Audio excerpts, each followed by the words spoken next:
Hello बच्चों, चलिए प्रश्न को पढ़ते हैं। ग्रीन हाउस प्रभाव तथा ग्लोबल वार्मिंग से आप क्या समझते हैं, स्पष्ट कीजिए। तो चलिए प्रश्न की मुख्य अवधारणा पे बात करते हैं। मुख्य अवधारणा, ग्रीन हाउस प्रभाव,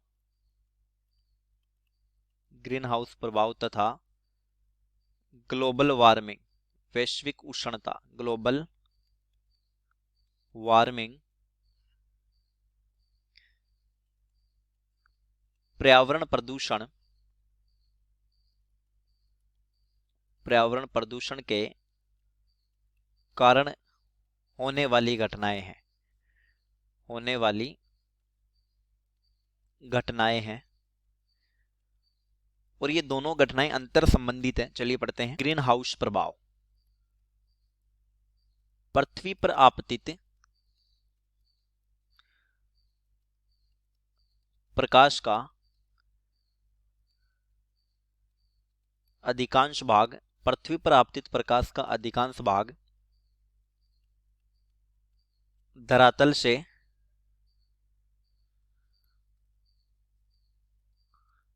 टकराकर अंतरिक्ष में लौट जाता है। लेकिन परावर्तित प्रकाश का, यानी वो प्रकाश जो टकराकर वापस लौट रहा है, परावर्तित प्रकाश का अधिकांश भाग वायुमंडलीय गैसों द्वारा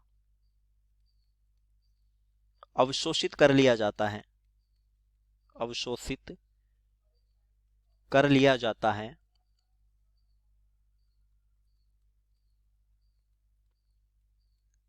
तथा पुनः धरातल पर लौटाया जाता है। इसे ग्रीन हाउस प्रभाव कहा जाता है। ग्रीन हाउस प्रभाव या पौधागर प्रभाव कहा जाता है, या पौधागर प्रभाव कहा जाता है। यानी गैस से अवशोषित प्रकाश को पुनः धरातल पर भेजती है। इस वजह से धरातल गर्म होता है। इन गैसों को ग्रीन हाउस गैस बोला जाता है। ग्रीन हाउस गैस बोला जाता है।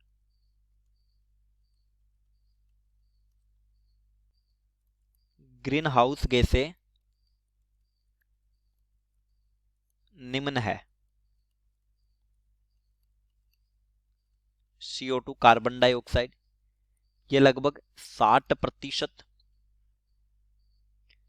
इन ग्रीन हाउस गैसों में इसका योगदान 60% है। CH4 मैथेन, इसका योगदान लगभग 20% है। CFC क्लोरोफ्लोरोकार्बन, इसका योगदान लगभग 14% तक है। और N2O नाइट्रस ऑक्साइड, इसका योगदान लगभग 6% है। और कुछ मात्रा में जलवाष्प भी ग्रीन हाउस गैसों का काम करती है। ग्लोबल वार्मिंग या वैश्विक उष्णता, वैश्विक उष्णता, यह है ग्रीन हाउस प्रभाव से, ग्रीन हाउस प्रभाव से उत्पन्न एक वैश्विक समस्या है, एक वैश्विक समस्या है। एयर कंडीशनर,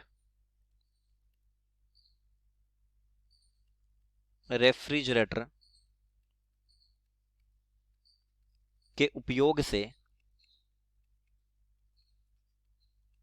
ग्रीन हाउस गैसों का उत्सर्जन बढ़ा है तथा इस कारण प्रकाश का अधिकांश भाग, प्रकाश का अधिकांश भाग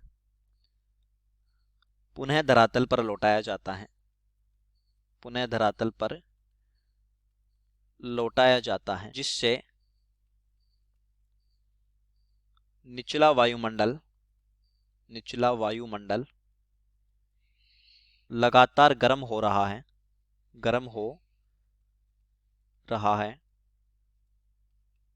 इसे ही ग्लोबल वार्मिंग के नाम से जाना जाता है,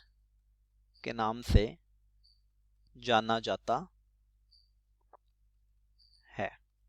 बढ़ती वैश्विक उष्णता के कारण ध्रुव चोटियां पिघल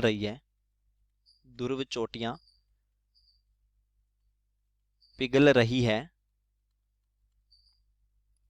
जिससे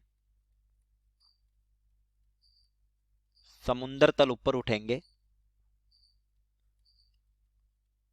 उठेंगे तथा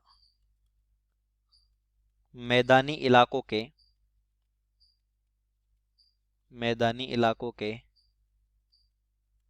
डूबने का खतरा है। तो चलिए, उम्मीद करता हूं प्रश्न समझ आया होगा। धन्यवाद।